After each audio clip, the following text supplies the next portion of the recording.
Ladies and gentlemen, adjust your headphones.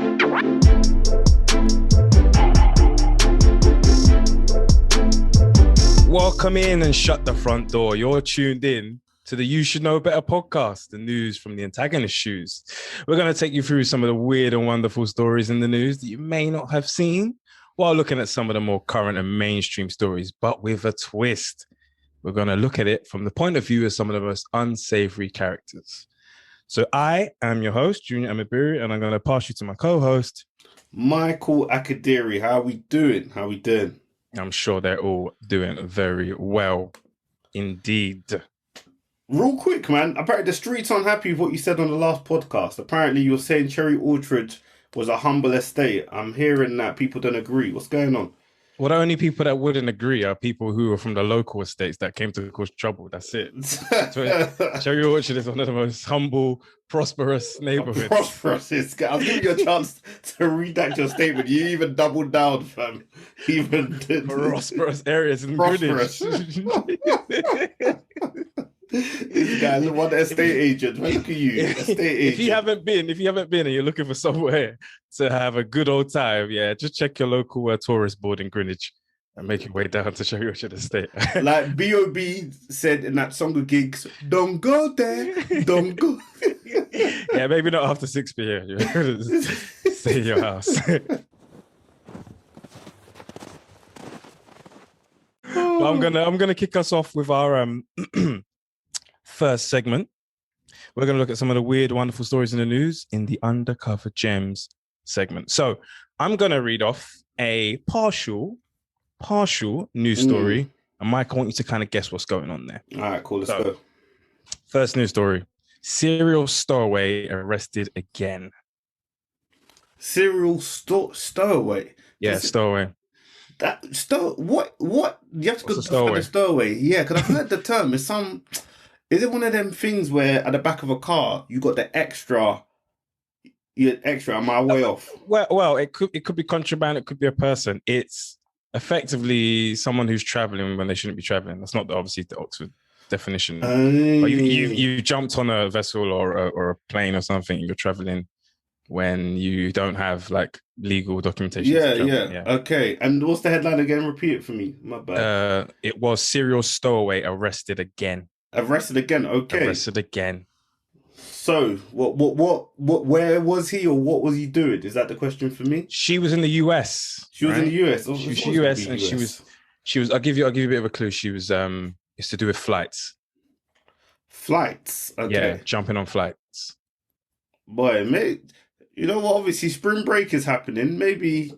Maybe she's just trying to catch a last flight to Miami, last flight to Cancun, last flight to Vegas. It's interesting you say all of that because we'll touch on that as well. Yeah, it's the last. I saw that myself. I saw that personally when I was in Houston, and I was flying out to Vegas, and then the flights were fully booked, and one girl, she was just begging to just stand in the aisle. She just wanted to stand. She didn't want no seat. She didn't care about no seat. She said, "Let me stand in the aisle." Well, like it's a bus. Like it's a bus. Like she just wanted to stand. I don't know what she would have put her hand. There's nothing to hold on to. She just wanted to stand. Mental. Is it that? Is someone trying to fly for spring break? What's going on?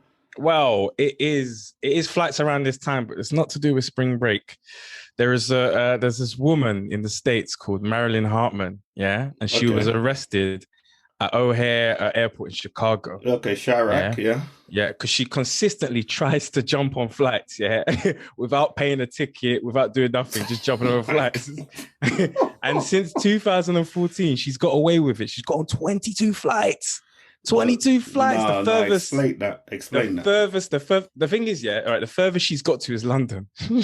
No way. No. Yeah. How you jumping? Do you know how many security checks you got to go through to do an international flight? Well, that's my thing. She's basically a very good case study of whether your airport has adequate security. Because think about it, middle-aged white woman. She's probably not going to be your ideal suspect. They just let her go through, innit? They're like, roll through, But she's known to airports for consistently jumping on flights. So basically, she's got a mental health disorder. I think she's bipolar. Okay. And so she the reason why she says she keeps jumping on flights is because she thinks Barack Obama's trying to harass her, so she needs to get away. I shouldn't laugh. I think that's gas. You know, She just wants holidays. oh my goodness. People are so creative with their lies. What is that? She just wants a holiday. To like, so where you go? Oh, to Hawaii. Why?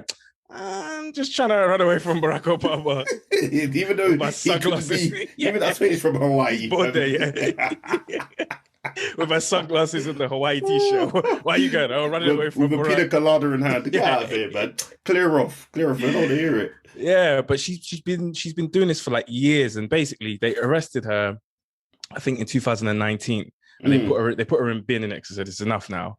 But because of COVID, they released her because they didn't want people catching. Okay. And so she went, okay, cool. She jumped back on another airline in Chicago, but she's got an electronic monitor and that went off.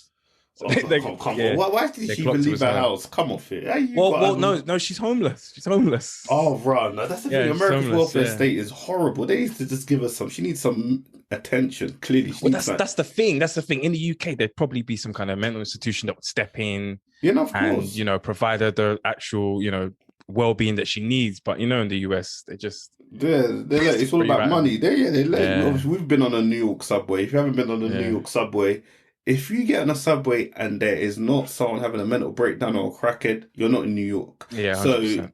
So that is part of the experience. Were you there when that man was shouting at me? Well, yeah, of course. The last time you shouted, that's the first time. Thank God there's police. Thank God. When I saw that guy, I said, "Boy," because he has nothing to lose. That guy that was shouting at you had nothing to lose. So if he attacked you, I don't know what I would have done, because to this day he could have had anything on him. And he could have spread anything. He could have carried any disease, rabies. So I've got patience to look after Junior. So I don't know if I would have backed it. I need to think. Oh really? So I would have transformed into one of them, and then I would have been hunting you. Transformed. Look at the streets. Don't know what's going on. Your New York crackers. Yeah. All right. So the title I've got for you this week is and I'll give you a little clue. It comes from San Diego, California. The title is "Man Arrested After Taking His Daughter into X." So upon hearing that, Junior, where do you think he took his daughter and why? Man arrested taking his daughter into... Okay. All right. I think he's taking his daughter to... strip club, maybe? He didn't want to do daddy day. Like, he had to look after the child. And he was like, oh, but I really want to go. It's Tom's birthday. I really want to go to this. He said, okay, don't worry. He wanted to be a good friend. He said, a good friend. I'm just supporting Tom. I didn't pick it. He picked it. It wasn't me who picked it. So yeah, he took his daughter to the strip club, little baby, and got in trouble. That's it. No, Johnny, I know some strippers who do double up as a nanny. So they've got the stripper care and nanny care in it. So they just double up. It's a crash. I think strip clubs should have crashes for men like that. And you can drop your kids off when you're going to work. If a man wants to go to strip club but he's on baby duties, just let him check in and drop the baby at the crash part of the strip club, and then he goes about his business. That would never work. He'll collect the wrong kids, fam. What a night. That's my one. Yeah, put it in the boot. Let's go. That's a business idea. I think we should look into that. We should definitely I think that's never going to leave the ground, if I'm honest with you. That's what I think. But that's my story, and I'm sticking to it. You're sticking with it. But it's a dad who brought his daughter to a strip club. That is very funny, but not the case. The man actually took his daughter into a elephant habitat as part of the San Diego Zoo, innit? So he bypassed all the warning signs and barriers, like they weren't for him, so he could get a close-up selfie with the elephant. That's ridiculous. Instagram clout. That is actually ridiculous. Wait. When was this? This was, it must have been like within the zoos are open. San Diego, America. You've got money after you make, man. My lord. Money after you make. Lord. So that is mental. So what was his punishment? So he's in bin. He's in bin. Yeah, his bail's like 100 grand. So where's his daughter then? No, obviously the thing is, he was with his partner. I don't know if his wife or girlfriend, but clearly it was like a family day out. Yeah. So then he just wanted a selfie with an elephant. I don't know what's going on with people in it. So he wanted a selfie with the elephant. The elephant obviously saw him, charged at him. He fumbled. He literally dropped the baby. Then he obviously picked the baby up and then like threw the baby over the gate or some nonsense. Well, at least he still remembered to remove the baby from there. He's mad. I'm like, have people? I thought Tiger King was one of the biggest shows of the lockdown year in the last 12 months. Yeah. In Tiger King, one of the ladies that worked at the zoo unfortunately lost her arm. Oh, that one. Oh, yeah, no, lost her arm. Because obviously the tiger, so obviously I'm not, tigers and elephants aren't the same, but they are wild. They're not wild in this case, but these are animals. They are wild animals. That will fuck your shit up. So what are you doing trying to get close to them? I don't know. With a 2-year-old baby. So they've taken him into prison for child endangerment of his own child. And yeah. So as he should be. Yeah, to be honest, he'll probably be out because of all the COVID restrictions. They'll probably let him out anyway. Yeah, they can go, maybe we'll fly to London and try to come to London Zoo. Who knows? with that chick from your story. Yeah, if they team up. Team up and head off to London, yeah. They'll make it. Oh, unbelievable. Fair enough. But now let's move on to the next segment of the pod. This is the You Know Better segment. This is where in turn, one of us will summarize a news story from the past and the other has to consider that news story from the antagonist's shoes and ask themselves, should they have known better? So I'll go first. Obviously, this week, big on the news on the weekend that's just passed, the Bristol Kill the Bill protest. The Bristolians once again are on smoke. The water has not long dried from the Edward Colston statue they dashed into the harbour last year, and they're back on it again, protesting the government's crime and sentencing bill, a bill that would increase powers to deal with protesters such as the one they were throwing. So from the footage I've seen, the Bristolians, they weren't having it. I don't know if you've seen it, Junior. They were launching fireworks. Yeah, they were not happy. Cars. They were not happy at all. Smashing up police stations. Real anarchy, real protest. So Priti Patel, obviously Home Secretary, she said it was thuggery and this order would not be tolerated. But clearly the police are happy to tolerate xenophobia and racism. But anyways, Junior, let's put you in the shoes of one of the protesters that was out in Bristol, innit? What's your thinking? What's your thinking going into this protest, and why did you guys cause a ruckus? I think there's a couple things here, innit? Yeah. So most of these protesters, they've been locked at home all year. They haven't been able to get out, do anything, meet friends. So half the time you're hearing what protests? Swear down. Is it? I'm rolling because it's just a motive.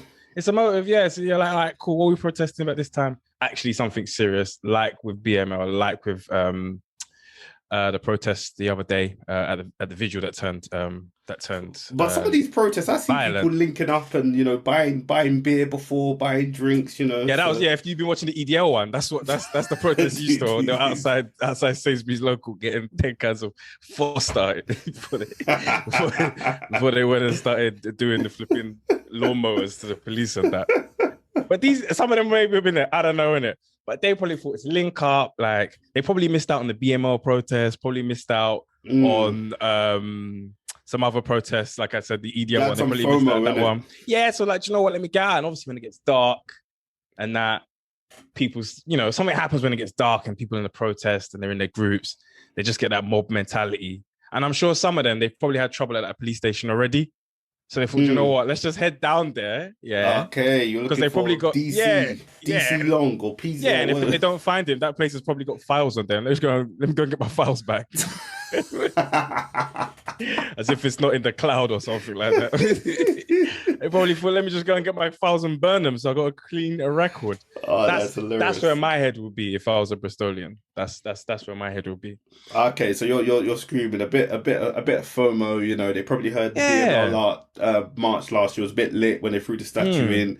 They wanted to juice up a little bit, man. Yeah, and you're telling me, look, this is pretty much that bill is basically giving the police a lot more powers to restrict protests. Yeah. So okay, what you're basically saying is we're going to be running out of protests soon. So if that's the case, let me come and finish this one then. Let's go with a bang, innit? Yeah. It's sort of like when obviously the government back last year were always announcing a new curfew or a new lockdown. Yeah. So, but they'll give you a few days gap to prepare in it. So the last night before, it's a big party that everyone's getting out, everyone's getting lit because it's like the last night out before the lockdown, innit? So this one, it could have been the same level of vibes, innit? It's like, raw. Yeah. I know lockdown's releasing June 21st, a few months into it, a few months till then. But you know, let's just vibe a little, let's just juice up. Yeah, do you know what I mean? Let's go have a little bang. But I think all jokes aside, though, it actually is a serious matter in terms of the powers that they're giving the police and the Home Secretary. So if you see the bill, some pages like too long, didn't read. When I see stuff like that, yeah, well, that's what they're no, I haven't read it, but that's what they're hoping for. You have to get someone to summarize it for you. So yeah. So in that case, some of the stuff in the bill, they're going to be able to limit protests, that aren't marching protests. So just static ones. And even if it's just a one-man protest, even if you're just standing there protesting about the price of milk, they can come and take you off the streets. Right. Just all for semi-skimmed. Unbelievable. I don't want what's semi-skimmed. I don't like it. Put him in the van. Let's go. Take him around the corner like they did that guy at the last one. Give him the 1-2. But no, some parts are genuinely serious because there are parts of the bill that basically allow police to stop protests if they're too loud. Like, come on, they get to decide the noise level of a protest, and then they're going to be able to shut it down. I mean, protests are meant to be usually loud unless you're doing a silent one. But well, like protests, we're meant to mess shit up. Like I always remember a Cat Williams joke. He said that when you protest, you got to protest properly. Like you got to smash some shit up. You got to break some shit. You know what I'm saying? You got to smash windows. You got to fuck up the city. And he's like, black people don't mind doing that because they don't own the city. So where white people, because they're financially invested, they like push something down to pick it back up again or something like that. Or like a wheelie bin. They push the wheelie bin, then they pick up the wheelie bin because they know they own it. But I'm not advocating violence, but what I'm saying is being restricted on what you can protest on is it's not like this is just for COVID. This is a bill that's been pushed through that's going to have ramifications for a very, very long time. It's something that people should be very mindful of because it starts like this. It's a slippery slope, little bit of erosion here, facts, authoritarian government, and then you don't know where it leads. So, yeah. So, yeah, I know the MPs voted for it. They passed it fast the second, if we're going to be factually, past the second reading or whatever it's called. It's now to that. Is the House of Lords that now decide? Or House of Lords. They'll scrutinise the bill, but all in all, they don't really have the power to stop it. They'll be like this, scrutinise. That's when they put their glasses onto their nose. What's the spelling? You got a spelling mistake. That's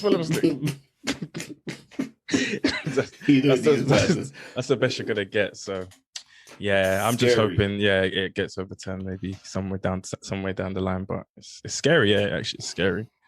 What did you have for me then? What did you have for me this week? What caught your eye? Well, this week, and actually kind of rolling from last week. It's a story in the US. As you know, it's spring break now. It's March. People usually in the States, they like to descend to Florida, the home of partying. They go down to Miami Beach. And now people all over the country have been descending there and they've just been causing a COVID hotspot. You've got young people basically on the streets partying, not caring about COVID. They're doing whatever. So do you know what? They said, we've had enough. So they issued an emergency, state of emergency, because these kids are having too much fun. He issued a state of emergency and they set in a curfew from 8 p.m. till 6 a.m. Obviously, people were like, we're not going home, innit? So police were just there. They were basically trying to shut down the parties and stuff like that. And so, what was interesting is that the Republican senator called, he declared the state an oasis of freedom. Yeah. It's an oasis of freedom, as if they don't have one of the worst cases in COVID. And they throw the word freedom on everything. Freedom fries.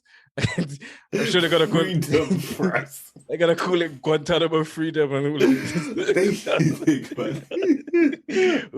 this nonsense. But that in its way, kind of similar to what you told me. You're now in the shoes, of a you're a party goer. That's like, it. Trying to live life. Yeah, you've tried to live life.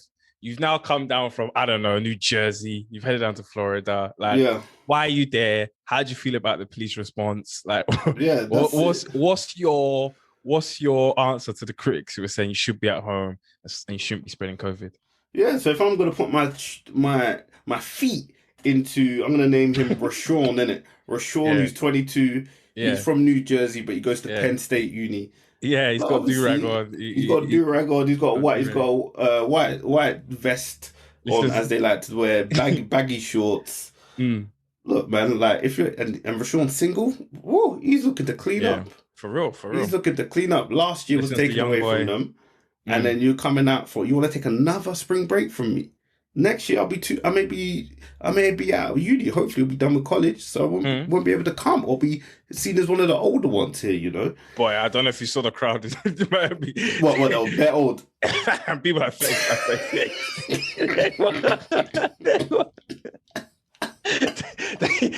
They said they weren't even blaming the adults. They didn't even blame the kids. They blamed the adults.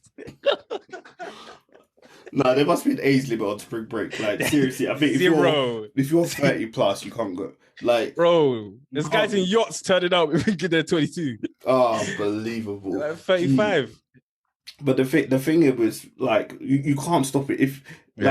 If Miami they want me to come, they should have blocked all flights. They would have blocked all eternal flights. Don't be selling me tickets on Spirit, flying me in, and then tell me when I get here I can't party, because we're gonna find a way. Yeah, for real. Especially we can start drinking at 5, 6 outside, and it's just a street party. Or after that, we just go to people's houses. We go to people's hotels room. We go to people's no, it's not yachts. What is it? Villas or whatever you call it out motel, there. So, cockroach motel. Oh my goodness.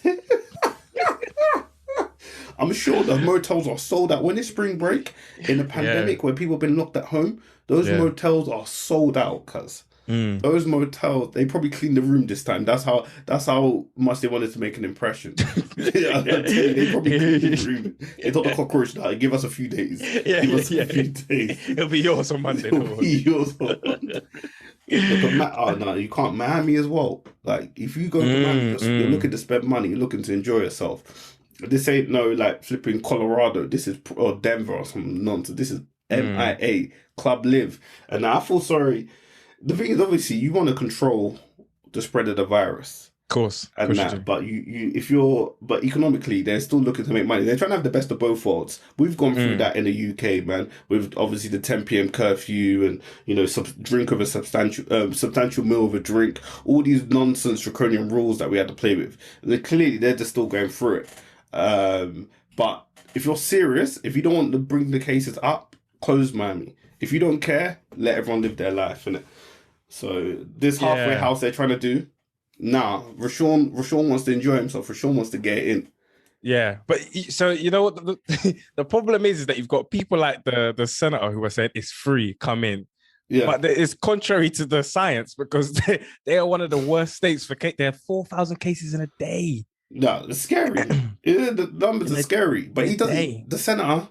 He's probably thinking with money. He's thinking pure economics. That's 40,000. Yeah, 40,000. Yeah. Yeah, I don't think these men are thinking with science or death toll. They don't care. I generally think some of them don't care. Look at his senator friend in Texas, Ted Cruz. Didn't he duck out to Cancun? He wanted to get to spring break early.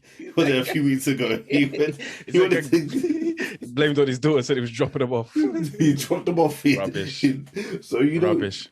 Yeah, like, but I don't blame you. I accept what you're saying. If I'm Rashawn, I think a lot of people are, unfortunately, people are very apathetic now with all of this. I think people are very tired. People are apathetic. It's been going on for too long, and I think people had enough. Real talk. I think people have had enough. Yeah, I don't think these kids have had enough. They just wanted to party because they're just they said what they should do is put all the old people in bed by 8 and then let the young people go out.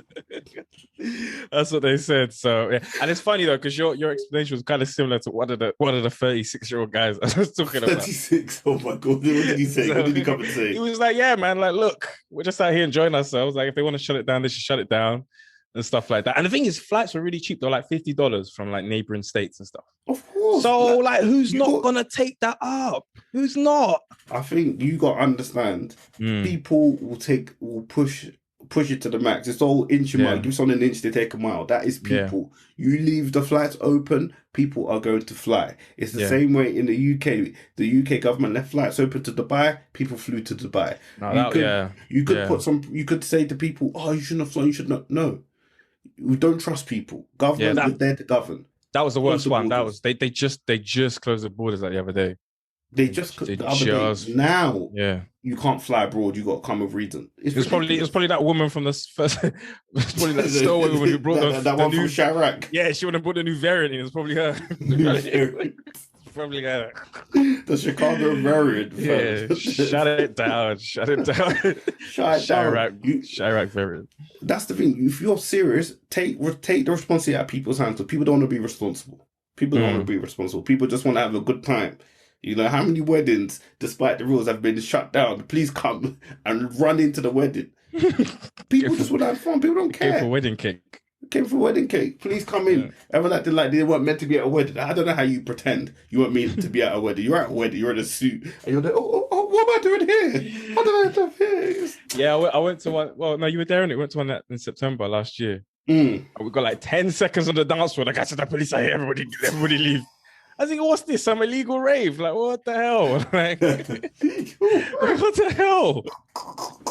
It's a wedding, G. Like, people are gonna dance, but I guess it's shut it down, but then you get the pushback saying you're being too draconian. The rules are too stringent. Oh well, you know, I can't even go and get a digestive biscuit. What's going on? So there are people.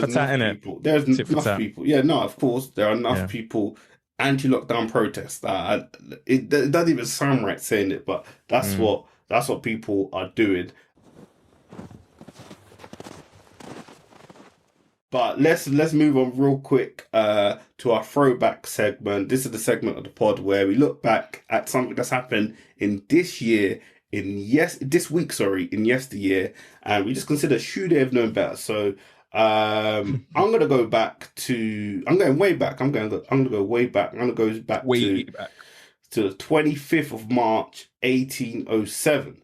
That date may not mean a lot to many of you listening, but that is the date. That is the date the British Parliament, outlawed slavery. Very interestingly enough. So it's the date that the British Parliament abolished the slave trade throughout their empire, and ship captains paid a fine of £120.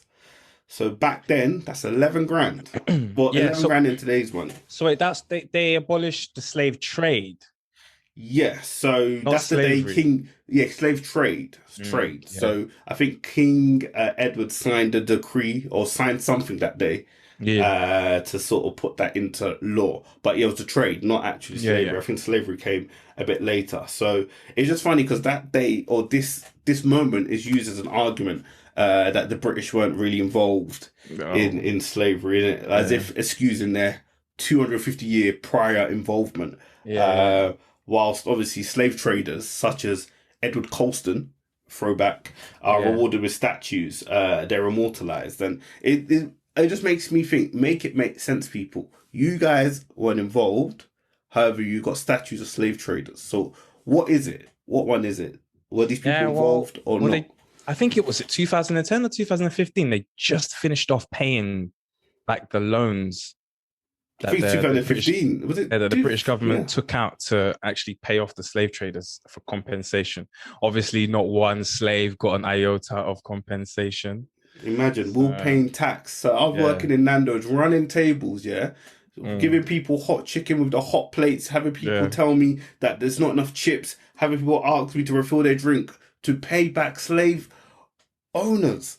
Unbelievable. Yeah. It's weird because I've done if you've seen these shows like it's like Who Do You Think You Are, or they do it on BBC One where people go back in and they'll get like it'll be like a Jamaican, maybe Lenny Henry or something, and they're going back in history. I'm like, oh, you lot don't, because all they're gonna do is find the name, the surname of his slave master. Yeah, and then he goes and links the family, and that it's not Lenny Henry, but it was someone I can't remember. He goes back and links the family. They're like, oh yeah, we're related, aren't we? It's like, no. It's like, no, you were on my You just owned him. Your family owned him. It's nasty. It's so nasty. It's ridiculous. So nasty. It's actually very, very ridiculous. That was my throwback. What did you have? I had one actually that was from 2020, so just last year. Okay, recent. It's very recent. Yeah, it's actually this week last year. The government said, "Look, at 8 p.m." Also, I'm not sure if the government actually initiated it, but someone did, and it was at 8 p.m. Right, millions of us are gonna clap our hands for our carers in the NHS, and it's been a year since that. It's been a year. Can you believe it? It's been a year, and all they're getting is a 1% pay increase. And it's just, I just look back and I think, wow, like this time last year, we just came back from New York, and I was just, I don't know what's gonna happen. I was thinking, hopefully, this thing will be done in like a couple months, and we're still sitting here in a year. And I wouldn't say there's no end in sight, but you know, it looks crazy. But yeah, to think that a year ago, people were standing there banging their pots and pans for the NHS and stuff like that. Yeah. Apathy's gone. People aren't doing that no more. They're tired. They're sick and tired. Sick and tired of it. People sick don't and care. tired. But it's like scary. It's been a whole year of this. It's crazy amounts of people that have passed away from this. I think we're over 120,000, and that's 120,000 people with stories, with families, with friends, their brothers, their sisters, their moms, their daughters, and that is almost compartmentalized to one side, and people like. And then obviously there's people's personal feelings of being in lockdown for so long. And it's just crazy. And the site is not near. And all we can blame is the incompetent government sort of making stuff up as they go along, not really knowing what to do. And it's just vaccine and inshallah right now. And that's all they're doing. It's just vaccinate. And then that's the only hope the government's got in it. That's the only thing they've done in it. At least they've done that okay. Like they kind of mess things up with trying to change the timings on the dosage, which I don't really mess with, but you know, at least there's some progress with that in it. So because you look at it and you think, okay, so no one was really prepared for this pandemic, although they should be. There have been multiple documents showing that there's a pandemic plan. I'm sure they looked at it, put it at the back. I've got Brexit to get through. I got all these immigrants to stop coming to the country. All these people to stop coming to the country. So when this came, they're like, oh wow, all right, cool, got to deal with it. And it's just been, for lack of a better word, a shit show, man. From time when Matt Hancock's out there giving out contracts to all his mates and stuff like that. £122 million contract and no PPE was delivered. 122 million. You're there going to ask Turkey. You're asking Turkey that's dealing with Syrian refugees. You're going to beg them for gloves. Nonsense. I'm surprised they didn't pull up at Poundland and buy all the £1 gloves. It's incompetence. These man, I remember they were talking about waiting on a plane to arrive. I said, "You man are sick, fam." They said they're going to charter a plane to collect the PPE. How many gloves are on that plane? How many gloves? You man are sick. How many gloves? So it's just been like, just looking back at that, I think that was kind of a pivotal point where people were like, okay, cool, let's galvanize ourselves behind the country. And I think most cynics, or not cynics, but most realistic people, like, these claps, yes, it's a good gesture, but really and truly, these people need a pay rise because they needed one well before this. And so they definitely needed one during and after, and it's looking like 1%. I think you fall into that bracket, innit? Are you getting a 1% increase? I don't even check no more, man. I don't even check. It gets too much money flowing in. Too much come money. Off here. You say, I don't even check the checks no more. I don't even know when payday is, brother. The money just rolls in. Just bare minuses. I don't like to upset myself, but it's a mad thing. They don't care. I think if any employment, you show you value your employee by paying them accordingly. That's how the world works. So these guys use claps. They brought out a flipping care badge at one time to discounts and all this nice stuff. Obviously, nice getting a jump queue at Sainsbury's. But just pay me. Just pay me more so that I can enjoy myself a little bit more on things that I want to spend the money on. Point blank. Period, as that emoji says. Period. Yeah. Period. But that's us, man. That's been another episode of the You Should Know Better podcast, and we're gonna leave you with this. Enjoy your week, and just don't do anything that's gonna make us say you should have known better. Take care, people. In a bit.